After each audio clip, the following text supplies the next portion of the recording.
moins la possibilité de s'exprimer.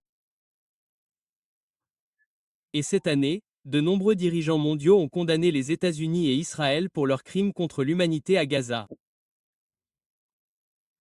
Et de nombreux dirigeants mondiaux ont exprimé leur soutien au peuple palestinien tout en condamnant le colonialisme et l'impérialisme occidentaux. Voici quelques brefs extraits. Fait, la Cour pénale internationale, la CPI, a émis un mandat d'arrêt contre Netanyahou, l'accusant officiellement d'avoir commis des crimes contre l'humanité à Gaza. Mais le gouvernement américain a invité Netanyahou à plusieurs reprises à venir aux États-Unis.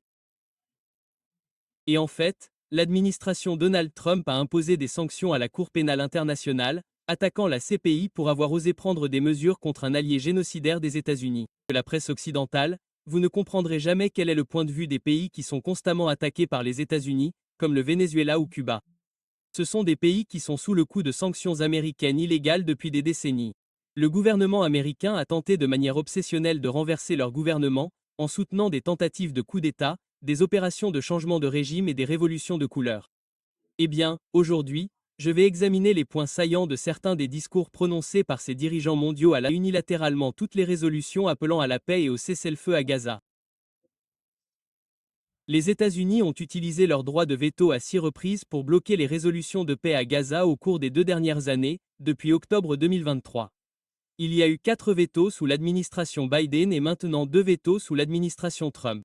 Rien, absolument rien ne justifie le génocide en cours à Gaza. Là, sous des tonnes de décombres, sont enterrés des dizaines de milliers de femmes et d'enfants innocents.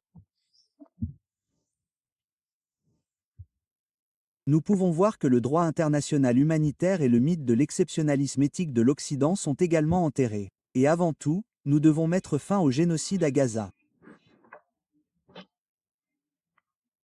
L'humanité ne peut pas permettre un seul jour de plus à ce génocide ou à ce que le génocidaire Netanyahou et ses alliés en Europe et aux États-Unis continuent.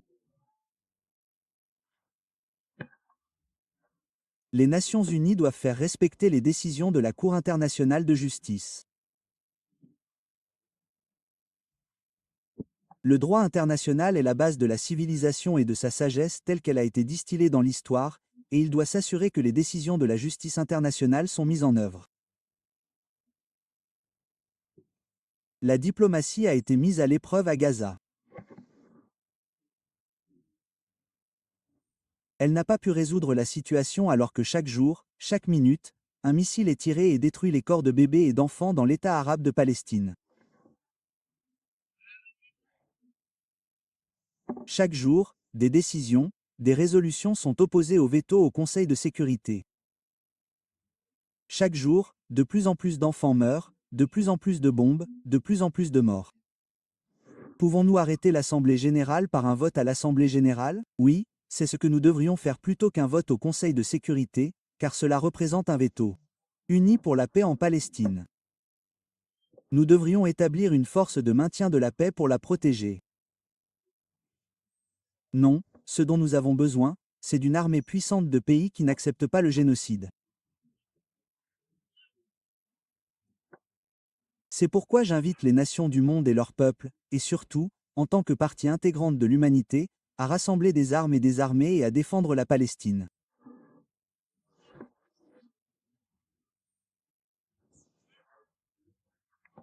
J'invite les armées d'Asie et le courageux peuple slave qui a vaincu Hitler et le peuple latino-américain de Bolivar, de Gibaldi et d'autres. Je pense que nous en avons assez, nous avons eu assez de mots aujourd'hui. Le moment est venu d'utiliser le slogan de Bolivar, la liberté ou la mort, car Washington et l'OTAN tuent la démocratie et répandent le totalitarisme au niveau mondial. Les États-Unis n'enseignent plus la démocratie, mais plutôt la tuent, en particulier parmi ces immigrants remplis d'avidité.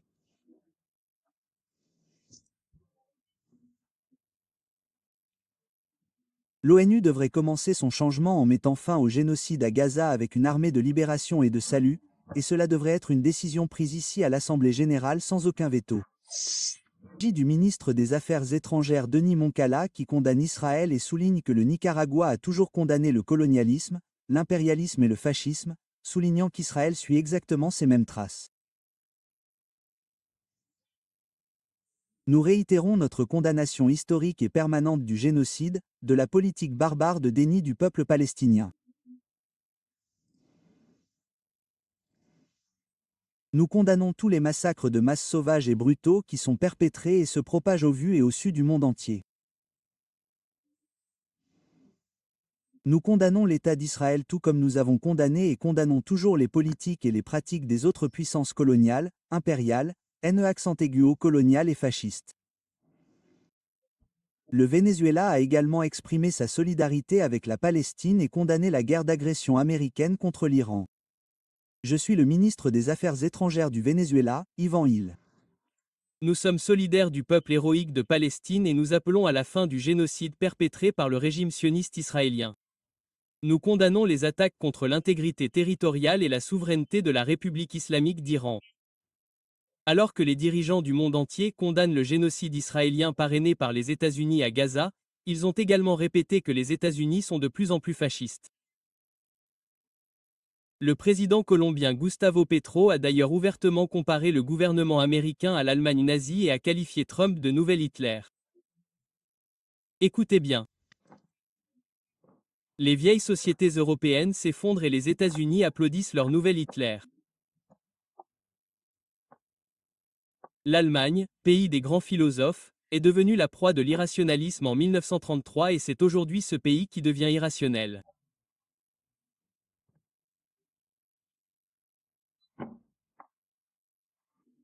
La migration n'est qu'un prétexte pour qu'une société riche, blanche et raciste, se considère comme la race supérieure et ne réalise pas que ses dirigeants l'amènent vers l'abîme, vers sa propre distinction, avec le reste de l'humanité.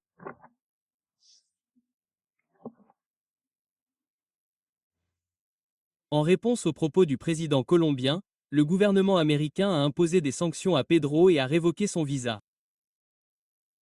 Il ne peut donc plus retourner aux États-Unis pour prendre la parole aux Nations Unies, ce qui est d'ailleurs complètement absurde que les États-Unis abritent le siège des Nations Unies. Les États-Unis sont le plus grand régime voyou au monde. Washington viole le droit international plus que tout autre pays, et pourtant les États-Unis accueillent l'ONU. C'est une farce totale. Et voyou au monde. Washington viole le droit international plus que tout autre pays, et pourtant les États-Unis accueillent l'ONU. C'est une farce totale. Et nous pouvons voir ici comment les États-Unis instrumentalisent l'accès à l'ONU et punissent les dirigeants étrangers qu'ils n'aiment pas en les empêchant de s'y rendre. Mais quelle a été la réponse de Pedro aux sanctions américaines? Il a dit « Je m'en fiche ». Il a ajouté « Il est trop important de s'exprimer contre le fascisme américain et le génocide perpétré à Gaza ». Et il a réitéré sa demande en appelant une nouvelle fois, lors d'un rassemblement, à une coalition internationale pour intervenir à Gaza afin de mettre fin au génocide américano-israélien. Que les États-Unis attaquent le Venezuela. Nous réaffirmons ici notre engagement total envers le groupe d'amis qui défend la Charte des Nations Unies. Ce groupe comprend des gouvernements qui cherchent à sauver le système des Nations Unies qui est désormais sur une voie dangereuse de déclin qui pourrait dangereusement aboutir à l'extinction des Nations Unies.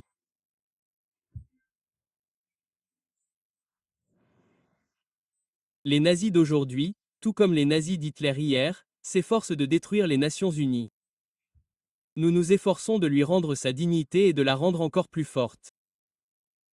Compensation et réparation à ceux qui ont enduré et souffert des malheurs et des maux causés par l'égoïsme et la cupidité du colonialisme, de l'impérialisme, du racisme et de toutes les formes abominables et honteuses d'oppression, de discrimination, d'esclavage et de déni de notre condition et de notre qualité d'êtres humains.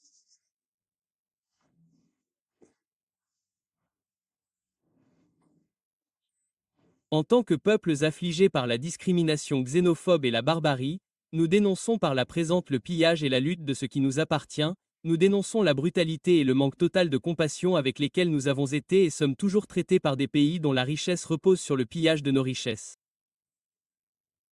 Le ministre cubain des Affaires étrangères, Bruno Rodriguez, a fait des commentaires similaires sur la manière dont l'Empire américain continue de menacer les pays du monde entier pour tenter de maintenir son ordre unipolaire de domination mondiale des États-Unis. Cependant, l'unipolarité est en déclin. Le monde est plus multipolaire et cela explique pourquoi l'administration Trump prêche cette nouvelle doctrine impérialiste de la paix par la force. Écoutez bien.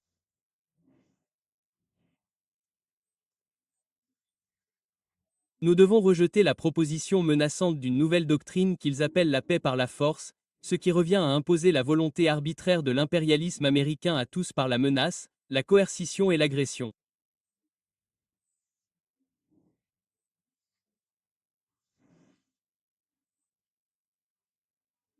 Il s'agit d'une doctrine conçue pour satisfaire les ambitions d'une puissance unipolaire déjà en déclin, qui sert d'ailleurs les intérêts des grandes sociétés transnationales au détriment des nations souveraines et de leurs peuples.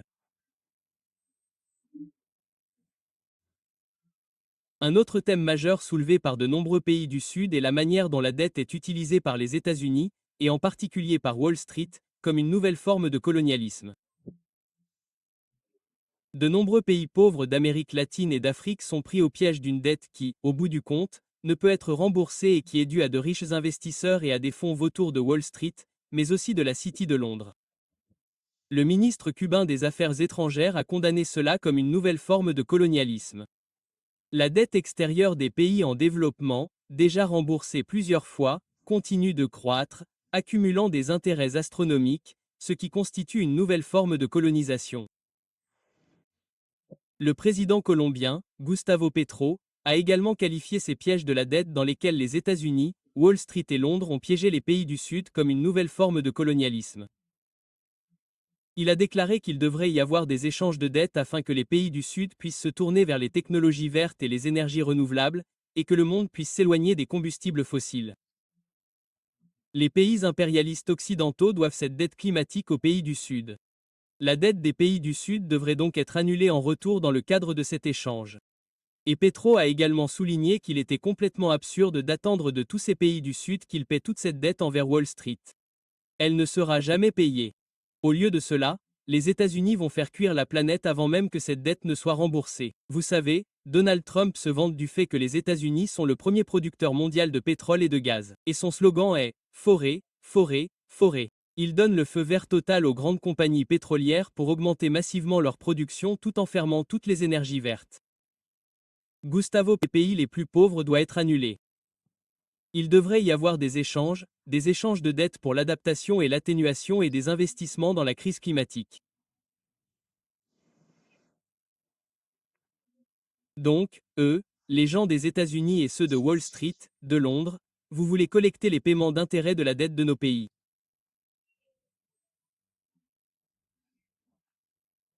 Ce que vous finirez par trouver, ce sont des cimetières parce que nous serons tous morts. L'argent sera inutile au milieu de tous ces cimetières. Ce que nous dit la science. Mais ici, les gens ne croient pas à la science. L'homme le plus puissant du monde ne croit pas à la science. C'est cela l'irrationalité. Une autre question importante qui a été mentionnée à plusieurs reprises lors du débat de l'Assemblée générale des Nations unies était les attaques américaines contre le Venezuela. L'administration Donald Trump lance une nouvelle tentative de coup d'État au Venezuela et le ministre vénézuélien des Affaires étrangères, Ivan Hill, a évoqué l'agression américaine incessante contre le Venezuela. Il a expliqué comment les États-Unis ont désespérément cherché à renverser la révolution bolivarienne lancée par l'ancien président du Venezuela, Hugo Chavez, et poursuivie par l'actuel président du Venezuela, Nicolás Maduro. Il résume ici la manière dont les États-Unis mènent une guerre sans relâche contre le Venezuela. L'opinion publique mondiale et les peuples du monde sont parfaitement conscients de tout ce qu'a fait le gouvernement des États-Unis pour renverser le commandant Chavez et de tout ce qu'il a fait pour anéantir le projet historique de libération qui a été soutenu et qui s'est vu confier de nouveaux mandats à maintes reprises par le peuple vénézuélien lors de la 32e élection. Avec le décès du président Chavez, le peuple a réaffirmé, lors de multiples événements électoraux et politiques, son soutien indéfectible au projet historique d'émancipation du Venezuela, qui est désormais entre les mains du président Nicolás Maduro. Il est également largement documenté et connu de tous que la guerre nous a été menée sous de multiples formes. Il y a eu l'agression criminelle qui a été menée contre le Venezuela au cours de la dernière décennie afin de permettre à des puissances extérieures de mettre la main sur les ressources naturelles du Venezuela et d'amorcer un soi-disant changement de régime. Il y a eu d'innombrables agressions, Madame la Présidente, contre le Venezuela ces dernières années. Des actions visant à déstabiliser la nation, des complots, des conspirations. Parmi celles-ci, une tentative d'assassinat à l'aide de drones. Il y a eu la guerre économique dont la forme la plus cruelle a été les 142 sanctions imposées de manière criminelle à notre industrie pétrolière et au secteur productif de notre nation. Nous avons également assisté à plusieurs incursions utilisant des mercenaires. En plus de tout ce qui précède, nous sommes désormais confrontés à une menace militaire absolument illégale et complètement immorale qui plane au-dessus de nos têtes. Cette menace constitue une violation de la Charte des Nations Unies ainsi que des droits du Venezuela en tant qu'État souverain. Le ministre des Affaires étrangères du Venezuela a également souligné que ce que les États-Unis tentent de faire avec ce changement de régime est de voler le pétrole et le gaz naturel du Venezuela. Cette tentative de déclencher la guerre dans les Caraïbes et en Amérique du Sud afin d'inaugurer un changement de régime qui permettra à des puissances extérieures de piller les incommensurables puits de pétrole et de gaz du Venezuela. Le gouvernement américain a encerclé le Venezuela avec des milliers de soldats et de navires de guerre. Et les États-Unis ont bombardé à plusieurs reprises des bateaux vénézuéliens, tuant des dizaines de Vénézuéliens sans inculpation, sans procès sur la base d'accusations complètement fabriquées de toutes pièces. Le ministre des Affaires étrangères du Venezuela a également comparé la guerre américaine contre le Venezuela aux précédentes guerres américaines contre l'Irak, l'Afghanistan, la Libye et maintenant l'Iran. Il a souligné que le gouvernement américain avait répandu des mensonges afin de justifier ces guerres d'agression illégales. Par exemple, la CIA a faussement affirmé que l'Irak possédait des armes de destruction massive afin de justifier l'invasion illégale de l'Irak par les États-Unis en 2003. Et aujourd'hui, le Venezuela a souligné que le dernier mensonge, la dernière version du mythe des armes de destruction massive, est que le Venezuela serait dirigé par des cartels.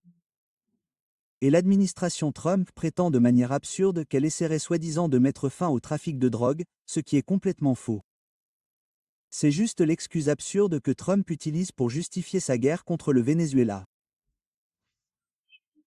Au cours de ces premières décennies du XXIe siècle, nous avons vu des justifications fausses et de mauvais goût invoquées pour envahir notre pays frère, l'Irak. Nous avons été témoins du bombardement et de la destruction de la Libye et de l'invasion de l'Afghanistan pendant 20 ans. Il y a peu de temps, nous avons été témoins du bombardement criminel et astucieux de la paisible République islamique d'Iran. Aujourd'hui, la cible de cette agression est le Venezuela, un pays pacifique et solidaire. Étant donné que le Venezuela ne peut être accusé de posséder des armes de destruction massive ou des armes nucléaires, des mensonges inconvenants et pervers sont aujourd'hui proférés contre nous, auxquels personne ne croit. Personne aux États-Unis ni dans le monde entier n'y croit. Le ministre cubain des Affaires étrangères a également mis en garde contre le danger de la guerre américaine contre le Venezuela et a souligné l'exécution de Vénézuéliens par l'administration Trump sans aucun procès sur la base d'accusations fallacieuses et sans preuve. Il s'agit d'une violation flagrante du droit international et le monde devrait condamner les États-Unis pour avoir mené une nouvelle guerre d'agression.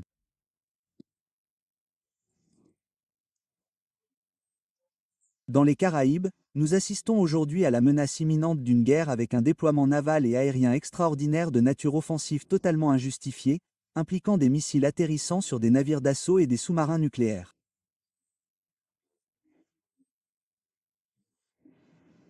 Des missiles d'essai à capacité nucléaire sont lancés. Les États-Unis brandissent le prétexte de la lutte contre la criminalité et le trafic de drogue. C'est une histoire à laquelle personne dans cette salle ne croit.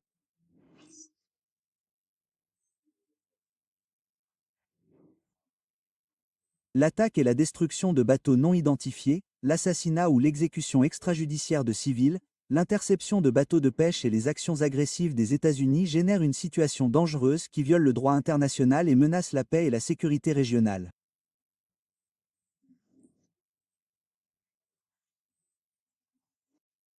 Les Affaires étrangères a également souligné que le gouvernement américain tente d'imposer la doctrine coloniale dite Monroe, vieille de 200 ans. L'administration Trump tente d'imposer l'hégémonie américaine dans tout l'hémisphère occidental et tente essentiellement de coloniser l'Amérique latine. Nous répudions la doctrine Monroe et toute tentative de militarisation, d'intervention ou de domination impérialiste en Amérique latine et dans les Caraïbes, proclamée zone de paix. Le Nicaragua a également condamné l'Empire américain pour avoir mené des politiques haineux accent aigu aux colonialistes sauvages et atroces en Amérique latine.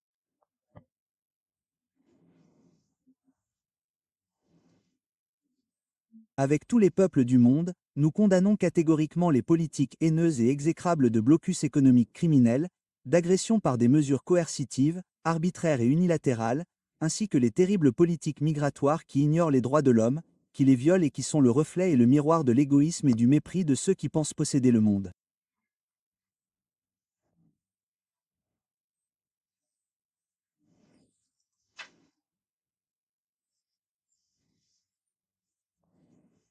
Nous condamnons ici catégoriquement, une fois de plus, toutes les exactions sauvages, atroces et incompréhensibles à ce stade de la vie que les puissances impérialistes déploient à travers leurs politiques économiques, culturelles et commerciales, cherchant à continuer à nous dominer et à nous intimider grossièrement avec leurs armements insensés et leurs desseins militaires ostentatoires dirigés contre la paix en Asie, en Afrique et dans nos Caraïbes d'Amérique latine.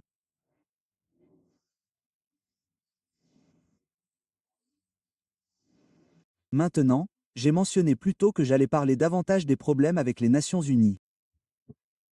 J'ai brièvement évoqué la manière dont les États-Unis ont abusé de leur droit de veto au Conseil de sécurité de l'ONU pour faire échouer toutes les résolutions qui ne leur plaisaient pas, ce qui leur a permis de continuer à parrainer le génocide israélien à Gaza et de protéger Israël de toute répercussion internationale.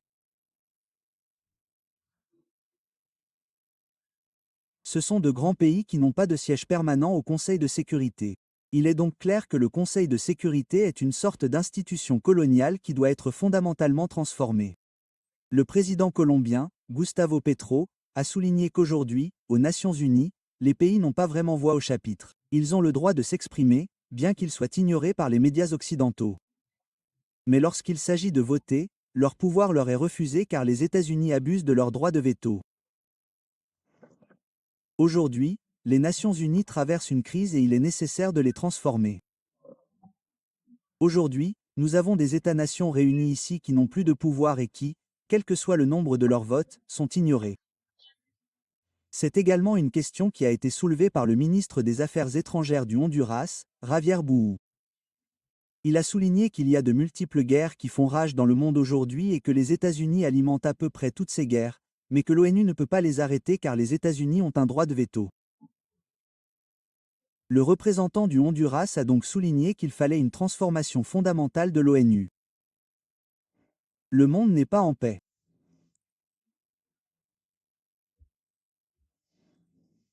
Le génocide à Gaza, la dévastation en Ukraine, la crise violente persistante, en particulier au Moyen-Orient, en Afrique et en Haïti, le commerce dangereux des armes du capitalisme mondial, tout cela montre l'incapacité du système multilatéral à remplir son mandat essentiel: instaurer la paix, prévenir la barbarie, arrêter la progression de la course nucléaire dans laquelle se sont engagées les grandes puissances et qui pourrait être l'apocalypse de l'humanité.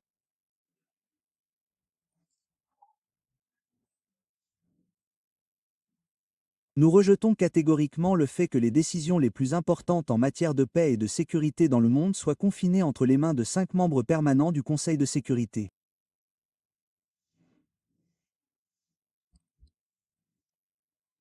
Leur droit de veto, devenu un privilège anachronique, a paralysé l'action collective et les appels à la paix dans différentes parties du monde et a permis à ceux qui commettent des crimes de guerre de jouir de l'impunité. L'ONU ne peut rester l'otage d'intérêts particuliers, ni se rendre complice sans rien faire face à la destruction de peuples entiers. Que des milliards de dollars sont dépensés en armement, les budgets des opérations de maintien de la paix, de l'aide humanitaire et du développement durable soient réduits. Comment justifier que la voix de 193 États présents à cette Assemblée générale et favorable à la paix pour mettre fin aux différents blocs de pouvoir puisse être annulée par une seule voix? 11 millions de personnes, dont 3 millions d'enfants, meurent chaque année de faim et de maladies associées. La crise climatique détruit des nations et des vies, dévastant des communautés et des économies. Une poignée de pays et d'individus ont amassé plus de richesses que la grande majorité de tous les autres pays réunis. Des inégalités colossales étouffent et empêchent le développement durable. Aucune réponse mondiale efficace n'a été apportée aux graves défis actuels.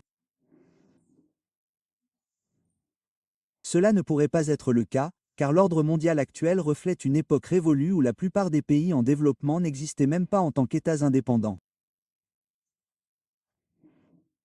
Il y a 80 ans, les Nations Unies ont été fondées avec seulement 51 États membres.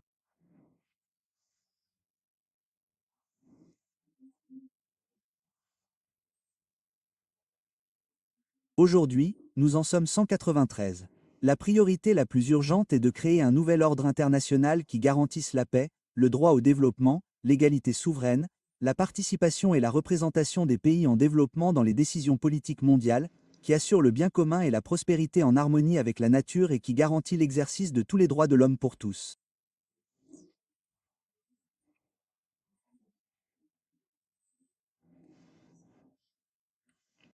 Ce des années 1990 et du début des années 2000, un ordre unipolaire dominé par l'Empire américain qui tentait d'imposer son hégémonie dans tous les coins du monde. Mais aujourd'hui, dans les années 2020, nous sommes dans un monde de plus en plus multipolaire. L'Empire américain est en déclin et il se déchaîne. L'administration Trump a fait tomber le masque de l'Empire américain et a dissipé toute illusion selon laquelle l'Empire américain se soucie de la soi-disant démocratie, des droits de l'homme et de toutes ces absurdités. Cela n'a jamais été le cas. Mais l'administration Trump met le pied au plancher en ce qui concerne l'agression accent aigu au colonial flagrante dans une tentative désespérée de sauver l'Empire américain en déclin. C'est pourquoi les États-Unis s'en prennent à des organisations internationales comme les Nations Unies. C'est pourquoi Trump a retiré les États-Unis de nombreux organes de l'ONU, dont le Conseil des droits de l'homme des Nations Unies, l'UNESCO et l'Organisation mondiale de la santé. C'est pourquoi Trump a imposé des sanctions à des organisations internationales comme la Cour pénale internationale, la CPI. Ce que l'Empire américain tente de faire, c'est d'imposer une fois de plus un ordre unipolaire au monde par la force. Mais de plus en plus de pays s'unissent et appellent à un ordre plus multipolaire fondé sur le multilatéralisme, et non sur l'unilatéralisme américain. Et malgré tous les nombreux défauts des Nations Unies, c'est l'une des rares organisations censées être multilatérales qui pourrait servir de plateforme pour aider à construire un monde démocratique plus multipolaire qui ne soit pas une dictature dominée par l'Empire américain. Ainsi, dans leur discours, nombre de ces dirigeants d'Amérique latine ont souligné que nous devons construire un monde plus multipolaire dans lequel tous les pays du Sud global seraient autorisés à suivre leur propre voie de développement indépendante. Un monde sans impérialisme, sans colonialisme, non pas un monde unipolaire et unilatéral, mais plutôt un monde multilatéral et multipolaire. C'est ainsi que le ministre cubain des Affaires étrangères l'a brièvement résumé.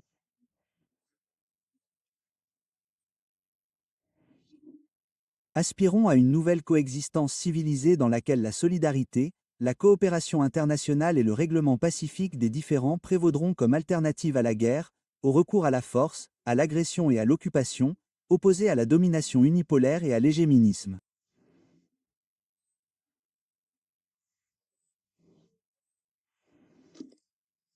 Un ordre sans blocus ni mesures coercitives universelles fondées sur le multilatéralisme. Et voici la vision du monde que le Venezuela tente de soutenir. Le gouvernement révolutionnaire du président Nicolás Maduro réaffirme pleinement son engagement à construire ce monde qui respecte le droit international. Un monde libéré des empires HE moniques ou bellicistes. Un monde dans lequel les peuples du Sud pourront jouir de leur droit à la paix et à l'avenir. Nous inaugurerons un monde où le colonialisme, l'esclavage et l'exploitation seront vaincus une fois pour toutes. Un monde dans lequel la paix pourra se renforcer. Voilà donc un résumé de certains des points très importants qui ont été soulevés par les dirigeants des gouvernements de gauche d'Amérique latine qui s'élèvent courageusement contre l'impérialisme américain et le génocide américano-israélien à Gaza, appelant à un monde plus multipolaire en opposition à l'unipolarité américaine.